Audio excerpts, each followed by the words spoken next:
আসসালামু আলাইকুম। সবাই কেমন আছেন? আশা করছি সবাই খুবই ভালো আছেন। আমরাও আলহামদুলিল্লাহ আপনাদের সবার দোয়ায় অনেক অনেক ভালো আছি। তো অনেক দিন পর আমার পছন্দের জায়গা আফতাবনগরে চলে আসলাম।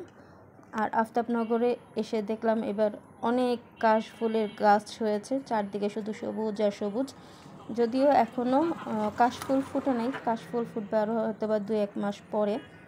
তো এখন হচ্ছে যেখানেই তাকাচ্ছি সেখানেই শুধু সবুজ আর সবুজ।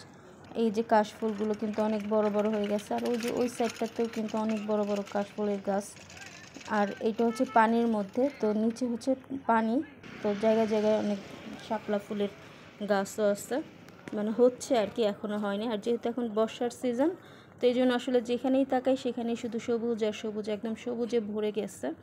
আর এই যে আমি লজ্জাপতি গাছগুলোকে একটু লজ্জা দিচ্ছি। তো এটা হচ্ছে আমার ছোট্ট বেবি জারার কথা, লজ্জাপতি গাছকে লজ্জা দেওয়া আর কি। তো যাই হোক, এই যে এখানে কিছু গাছ আছে, তো এই গাছগুলোকে আসলে কী গাছ বলে জানি না, তো ওর ভিতরে কিন্তু তুলার মতো ফুল ফুটেছে। তো আমার হাজব্যান্ডকে জিজ্ঞেস করতেছিলাম, ও কি একটা নাম জানি বললো, ভুলে গেছে। তো ওই যে দেখুন তুলার মতো ফুলগুলা। আর এই পাশেও কিন্তু পানি, তো পানির মধ্যে এই গাছগুলা হয়। আর ওই যে ওই পাশেও পানি, পানির মধ্যে যে কাশফুলগুলাও কিন্তু খুব সুন্দরভাবে হয়েছে, একদম সবুজ হয়ে আছে। তো এই যে আমরা রাস্তা দিয়ে হাঁটতে হাঁটতে যে একটা ফল দেখলাম, তো এই জন্য অ্যাকচুয়ালি এখানে দাঁড়ালাম। তো এটা কী ফল জানি না, টমেটোর মতো, খুবই সুন্দর, একদম লাল টকটকে এই ফলটা। আর এই গাছের মধ্যে কিন্তু প্রচুর কাঁটা, এই যে কাঁটার মধ্যে ফল, এই ফলটা পাকলে এরকম লাল হয়। আর ফলগুলো দেখতে কিন্তু একদম টমেটোর মতো লাল টকটকে। তো এটা আসলে কী গাছ, যদি আপনারা কেউ জেনে থাকেন তাহলে কমেন্ট করে জানাতে পারেন। আর এটা আসলে কি হয় সেটাও জানি না, মানে এটা কোনো ঔষধি গাছ না কী গাছ বলতে পারতেছি না। তো এই ফলগুলো দেখে আসলে রাস্তার পাশে ভালো লাগলো, তাই আপনাদের সাথে শেয়ার করলাম। তো আমি কয়েকটা ফল এইখানে ছিঁড়েছি, তো একদম টমেটোর মতো লাল টকটকে ফলটা।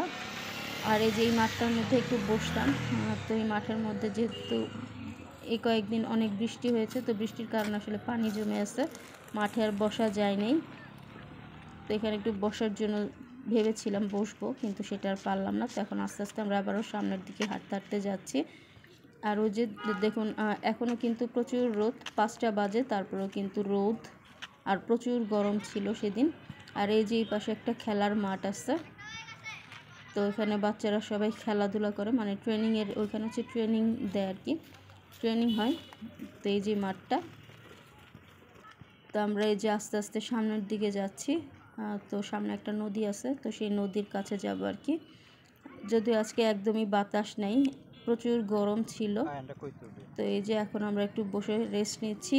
আর যেহেতু বাইরে প্রচুর গরম, তো এই যে আইসক্রিম কিনেছি, তো এখন আইসক্রিম খাচ্ছি। আর এই আইসক্রিমটা এই গরমের মধ্যে খেতে কিন্তু বেশ ভালোই লাগতেছিল। তো আইসক্রিম খাওয়া হয়ে গেছে, একটু রেস্ট নিয়েছি, তারপর আমরা আবারও হাঁটতে শুরু করলাম। তো এখন আস্তে আস্তে নদীর সাইডটাতে যাচ্ছি। আর এই যে এই সাইডটাতে দেখুন পুরো কাশফুল দিয়ে কিন্তু একদম মানে কাশফুলের গাছ দিয়ে, এখন কাশফুল হয় নাই, আর অনেক বড় বড় হয়েছে, দুই সাইড দিয়ে মনে হচ্ছে একদম গায়ের উপর দিয়ে যাচ্ছে আর কি। তো আসলে দেখতে খুবই ভালো লাগতেছিল। এই যে এই পাশেও কাশফুলের গাছগুলা, আর এই যে রাস্তাটা পুরাটাই বালু। তো এই যে আমরা সামনের দিকে চলে আসলাম। তো এই যে এখানে হচ্ছে নদী, তো এই নদীটা আসলে পরিষ্কার করা হয় না, যার কারণে আসলে ওই যে দূরে নদীটা, ওইটা হচ্ছে পরিষ্কার একদম। আর এই যে এই পাশটা কিন্তু পরিষ্কার করা নাই, যে নৌকাটাও একদম অকেজো পড়ে আসছে। আর এই যে এর মধ্যে কিন্তু গাছগাছালি দিয়ে ভরে গেছে, জঙ্গল দিয়ে, তো এগুলো আসলে পরিষ্কার করতেছে না, যার কারণে এখানে নৌকাও চলতেছে না একদমই, মানে এখানে দেখার মতো আর কিছুই নেই, আর বাতাসও নেই। তো আমরা আর এই সাইডটাতে বেশি সময় ছিলাম না। তো এরপর আমরা আবারও সামনের দিকে যাচ্ছি। আর এই যে একদম পড়ন্ত সূর্যটা একদম ডুবো ডুবো অবস্থায়। আর এই যে আফতাবনগর থেকে দেখুন প্লেন কিন্তু একদম নিচ থেকে দেখা যায়। তো এখন আমরা আস্তে আস্তে সামনের দিকে চলে যাচ্ছি। আর এই সাইডটাতে কিন্তু মোটামুটি বেশ ভিড় ছিল, কারণ এখন এই সাইডটাতেই কাশফুল, আর সামনের যে সাইডটা, ওই সাইডে আসলে কাশফুল নাই, সব কেটে ফেলছে, কেটে এখন সব অ্যাপার্টমেন্ট করতেছে আর কি। তো এই যে আমরা চলে আসলাম এই যে এই ব্রিজটার উপরে, লোহার ব্রিজটা। তো এই যে এখানে একটু মানে এই যে নদীর কিছু অংশ এখানে, আর পানি এখন অনেকটাই পানি চলে এসেছে, যেহেতু এখন বর্ষার সিজন। আর পানির মধ্যে কিন্তু প্রচুর মাছ আছে, মাছ চাষ করে এখানে। তো এই যে এই পাশেও সবুজ। আর তো এগুলো আসলে পরিষ্কার করতে হবে, পরিষ্কার করলে এখান দিয়ে নৌকাও চলবে। তবে এখানে অনেক পানি আছে। আর ওই যে ওই পাশটাতে হচ্ছে মাদ্রাসা। তো মাদ্রাসায় যাওয়ার জন্য আসলে এই ব্রিজটা করছে। তো এই ব্রিজটার মধ্যে দাঁড়ালে একটু বাতাস পাওয়া যেত।